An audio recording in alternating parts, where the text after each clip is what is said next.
Okay, let's unpack this. Today, we're diving deep into Ray Bradbury's seminal novel, Fahrenheit 451. Yeah. Forget just recalling the plot points. Our mission is to really crack this book open. We're using a collection of insights, literary analysis, historical context, Bradbury's own words. Exactly. The goal is to understand its beating heart, its core themes, its searing critiques of society, and why, maybe now more than ever, it feels like a mirror held up to your world today. It really does feel that way sometimes. We've gathered, well, a rich stack of material, academic perspectives that really probe the layers of symbolism, character stuff, structure, Right. and pieces that firmly anchor the novel in its time. The Cold War, the 1950s mass culture anxieties. Important context. And crucially, direct passages from the book itself. We need to stay connected to Bradbury's actual language, his vision. Definitely. So we'll be wrestling with some big ideas here. Yeah. Censorship, obviously, but also technology, the double-edged sword. Intellectual freedom. What happiness even means in a world that's, designed to stop you feeling uncomfortable. We're going to explore how this fictional society got the way it is. Trace Montag's transformation, which is huge. It really is. Dissect the power struggles over knowledge, and look at the characters and symbols carrying all that weight. It's quite a journey, isn't it? From this pretty chilling present in the book to a very fragile hope for the future, all packed into a relatively short novel, incredibly potent. Yeah. And the sources we've looked at, they really illuminate different facets. Some analyses focus heavily on it being a warning against, state control, totalitarianism. Or the classic interpretation, maybe. But others really emphasize Bradbury's later comments that it was maybe more about the public willingly sliding into apathy, driven by TV, mass media. Less about Big Brother forcing it, more about us choosing distraction. Kind of, yeah. The technology itself lulls people. We'll Okay, definitely okay. get into those different angles. Okay, good. And the most immediate image, the thing everyone remembers, in the fire. So let's jump right into the flames and that central burning question. What kind of society not only allows but celebrates burning books? What does that tell us about them? About their values, their fears? That's absolutely the place to start. Bradbury drops us into this world where intellectualism isn't just frowned upon, it's actively stamped out. It's a society just steeped in anti-intellectualism. Conformity is everything. And there's this deep, almost like pathological fear of anything complex or anything that causes disagreement. A critique of mass culture pushed to the absolute extreme. Exactly. And it's crucial, as some sources point out, that this isn't just the government ramming ignorance down people's throats. Right. Captain Beatty, the fire chief, who we'll talk more about, he gives this chilling perspective. He basically suggests the public wanted this. Right, asked for it. In a way. He argues the society values happiness, peace of mind, above all else. And conflicting ideas, the kind you find in books. Well, those are a danger to that peace. A messy tower of Babel. So books become the enemy of contentment. Precisely. Yeah. Beatty's logic, which is, part twisted, part maybe disturbingly accurate observation, is that the public demanded simplification. How so? He claims people themselves asked for books to be shortened, dumbed down, eventually just removed because they didn't want to think and be miserable about it. Wow. So in his view, ignorance isn't just a side effect, it's the goal. It's manufactured, celebrated even, as the path to being happy. It's like the whole society just put itself to sleep. Beatty predicts the world becomes full of non-readers, non-learners, non-knowers. And not because info isn't technically there, but because the distractions are so overwhelming that deep thinking just feels too hard. Or pointless. Easier to just consume the noise. Yeah, exactly. And this is where the fireman's role is just so starkly inverted. I mean, firemen put out fires here. They start them. Burning books, houses. Total subversion of the traditional role. And they even have this fabricated history to make it seem legitimate. Oh, right, the rule book thing. Huh. Established 1790 to burn English-influenced books. Benjamin Franklin as the first fireman. Yeah, that whole story, whether it's true or not, an analysis suggests it's likely false knowledge. It gives them this sense of, deep historical roots. Makes it seem glorious and time-honored. A way to justify the unjustifiable. Absolutely. It's a powerful tool, right? Yeah. Masks the suppression by wrapping it in history. And Beatty's clear. The job had to expand to keep people happy, to deal with their complaints about difficult stuff. And it's not just burning, is it? It's spying, listening in, tracking people. Oh, yeah. Espionage, computerized tracking. The burning is just the final act in this whole system of surveillance and control. And Montag, our main guy, he starts out fully buying into it, that opening line. It was a pleasure to burn. Yeah. In the passive voice, too, which is interesting. It makes him seem less like an individual, more like just part of the machine. Exactly. Representative of all firemen, as one analysis puts it, anonymous. Just focused on that visceral thrill of destruction. His motivation seems purely about fitting in, finding satisfaction in the job. And this whole state of passive consumption, this manufactured happiness, it's all propped up by the technology, isn't it? The parlor walls, the seashells. Oh, absolutely central. They're not just entertainment. They're designed specifically to mollify the individual, keep minds constantly busy with shallow stuff. Prevent actual thought. Pretty much. They create this state of unmitigated cyclical consumption. Requires zero serious thought. One source calls it a metaphorical sedative. Metaphorical sedative, that nails it. It gives you these quick hits of happiness, these dopamine-driven bursts. But it's a trap, right? A gilded cage. Totally. It's all about distraction, occupying the senses, but it actively prevents real connection, real reflection. Look at Mildred, Montag's wife, Mm-hmm. with her little seashells. Yeah, the description is so vivid. These thimble radios tamped tight. This electronic ocean of sound coming in on the shore of her unsleeping mind. Just washing over her. Carrying her off on their great tides of sound toward morning. It's relentless. No space left for her own thoughts or own feelings. And the parlor walls, these huge TVs that fill the room. They're not just showing dumb sitcoms, right? Yeah. They're part of the control, too. Definitely. They have interactive stuff, but also things like the televised hunts for fugitives. It becomes this grim spectacle. The big game, the hunt, the one-man carnival, surveillance as entertainment. Fun. Even stuff like the train radio ads, the Denim's dentifrice jingle pounding away. It shows how every channel is just pumping out noise, crowding out any chance for real thought. Which brings us back to Faber, the Professor Montag meets later. He makes that crucial point. What's that? That the tech could be used differently. He says the same infinite detail and awareness could be projected through the radios and televisors, but are not. Ah, right. So it's not inherently evil technology. No, it's about the choice of how it's used. They choose distraction. They choose trivia over substance. Which feeds right back into the public's attitude towards books, towards thinking in general. It's not just passive acceptance. It's like active avoidance sometimes. People are just apathetic. Preferring the easy stuff. Exactly. Beatty lays it out pretty brutally. He says the public, knowing what it wanted, let the comic books survive. And the three-dimensional sex magazines. Charming. Technology, mass exploitation, and minority pressure carried the trick, thank God. He basically argues people chose this shallow world. So the state censorship almost becomes secondary if people self-censor or just don't care.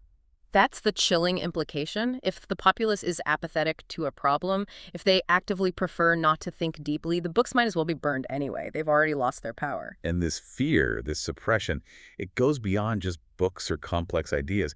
It extends to basic human connection too, doesn't it? Like with Clarissa's family. Oh, absolutely. The sources mention they're watched carefully. Her uncle's antisocial. Why? Because they actually sit and talk. Right. The simple act of sitting as a family and chatting is punished by the state. It shows the system fears any kind of independent thought or genuine interaction, not just reading forbidden texts. It's a world engineered for superficiality, to keep people happy by keeping them shallow and disconnected. And it's against this backdrop, this really oppressive yet weirdly self-inflicted system, that Montag starts his journey. Yeah, his transformation is the real engine of the novel. He starts out, like we said, as Mr. Conformity, a dedicated fireman, takes pleasure to burn. The anonymous representative fireman, no real agency, just doing the job. But that starts to crack. These encounters he has, they just chip away at him. Yeah. The first one, Clarice McClellan. Ah, Clarice. Yeah. She's everything the society isn't. Totally. Curious, individual, connected to nature. Have you ever smelled old leaves? Ask if they smell like cinnamon. She's not plugged into the walls or the shells. And she asks why. That's the killer question. Not how things work, but why they are the way they are.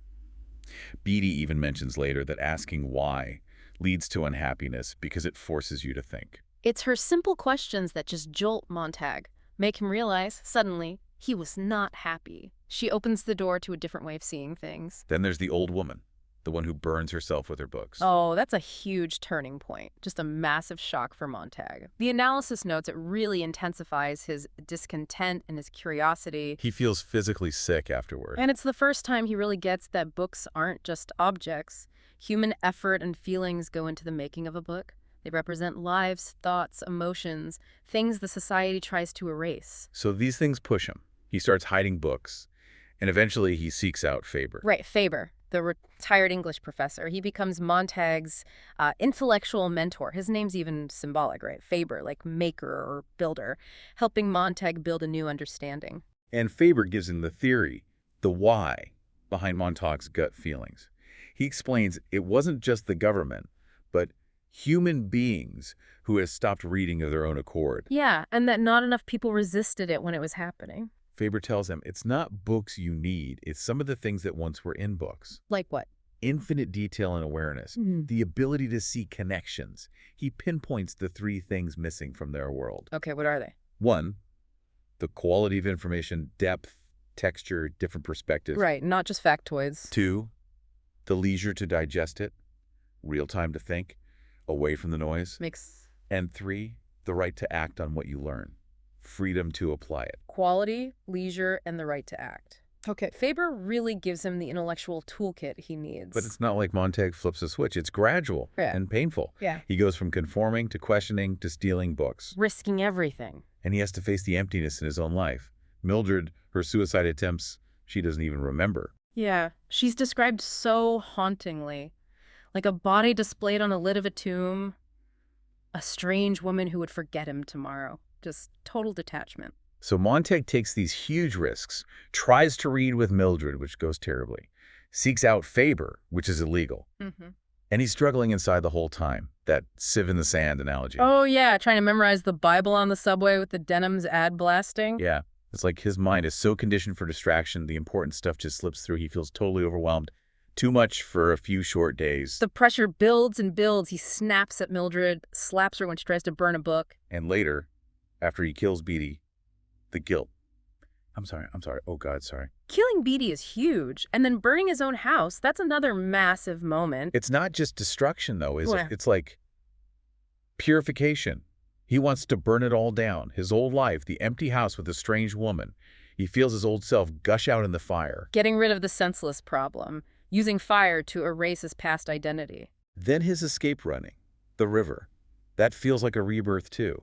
Floating downstream, finally having quiet, having leisure to consider. And that's when he has the big realization he must never burn again in his life, rejecting the very tool of his old existence. So by the end, he's completely changed, no longer anonymous. He's claimed his agency, joins Granger and the Book People. The Living Library. Starts reciting what he memorized, planning for the future.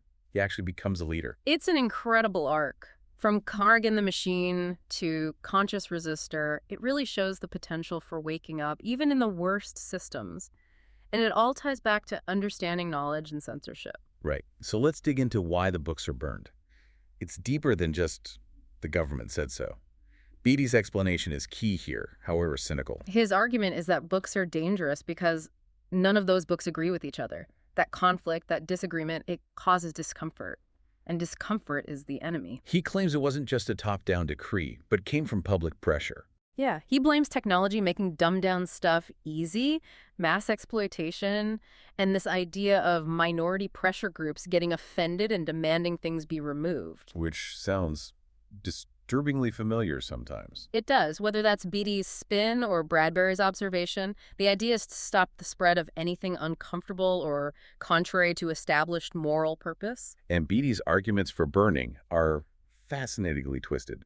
He calls firemen keepers of peace, just dealing with complaints. And he uses literature against itself. Quotes passages to show books are traitors that will turn on you. It's using knowledge to promote ignorance. It's incredibly cynical. The promise is just constant happiness. Keep people happy by keeping them ignorant. Feed them comics, the good old confessions, or trade journals. Pretty much. And Bradbury, through all this, seems to be saying censorship isn't just the government. It's also about us, the public, choosing distraction, choosing apathy. When people are apathetic to a problem, when books get drowned in a flood of images, sounds, objects, the physical burning is almost beside the point.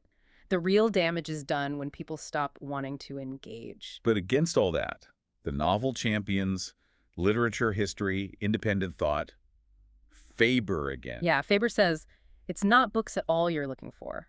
The magic is only in what books say, how they stitch the patches of the universe together into one garment for us. Books give you that infinite detail and awareness the screens lack.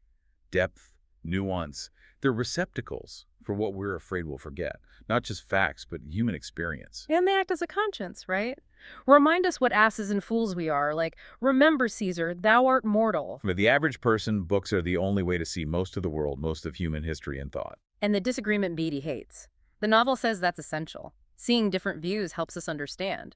Montag realizes maybe the books can get us half out of the cave. They just might stop us from making the same damn insane mistakes. Learning from history. Exactly. And the book people, memorizing texts, they embody that resilience.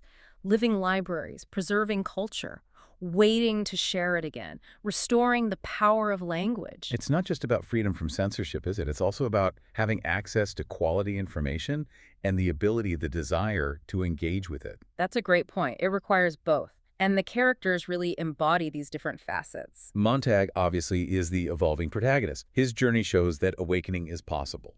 Resistance is possible. And Mildred is the opposite, the embodiment of conditioned complacency, totally lost to the screens and shells, her emptiness, her suicide attempts, her detachment.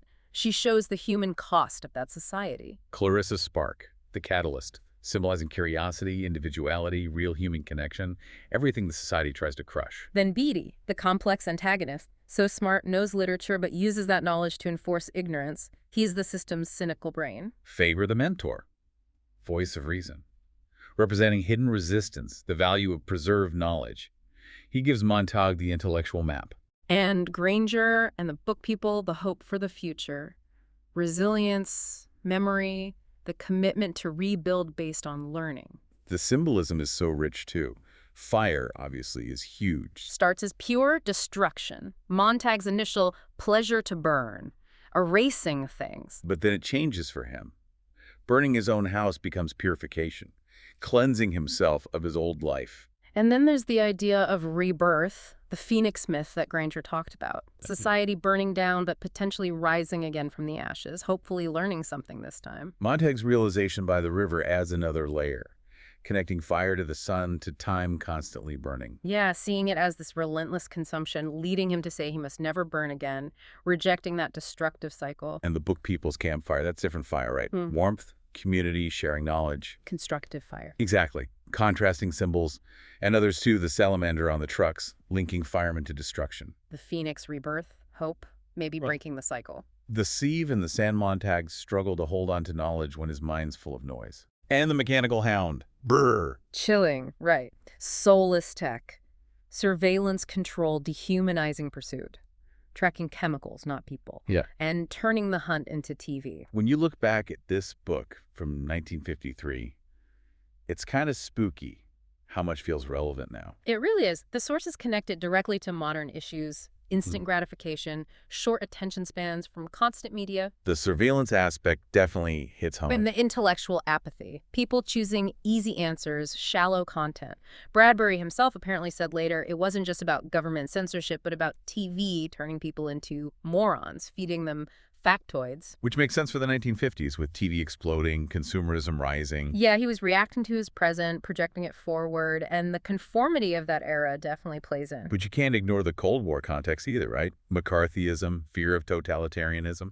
Yeah. That's in there too. Absolutely. Those fears of state control, suppressing dissent, they permeate the book, even as Beatty frames the censorship differently, mentioning minority pressure. That whole minority pressure thing, people not wanting to be offended, that feels incredibly current with debates today. Eerily so. Whether Beatty's being cynical or perceptive, that dynamic is definitely still around. So the big criticisms, mass culture, conformity, anti-intellectualism, choosing comfort over depth, they still land hard. They really do.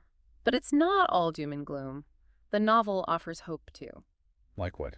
Well, the power of individual awakening. Montag shows resistance is possible. The resilience of ideas, the human spirit.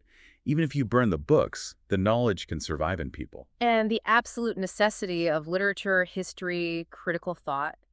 that conflict and complexity aren't bad. They're essential for understanding anything. Okay, so wrapping this up. We've walked through this chilling society, seeing how it burns books through a mix of apathy, tech, and control. We followed Montag's painful but powerful awakening. We broke down the characters, the symbols, especially fire, shifting from destruction to purification to rebirth. And we've seen how Bradbury's 1950s anxieties feel unnervingly prophetic today. And the core message holds. Fighting for knowledge, for independent thought, is vital. Maybe the biggest threat isn't just the fire, but us willingly turning away, choosing the noise. Exactly.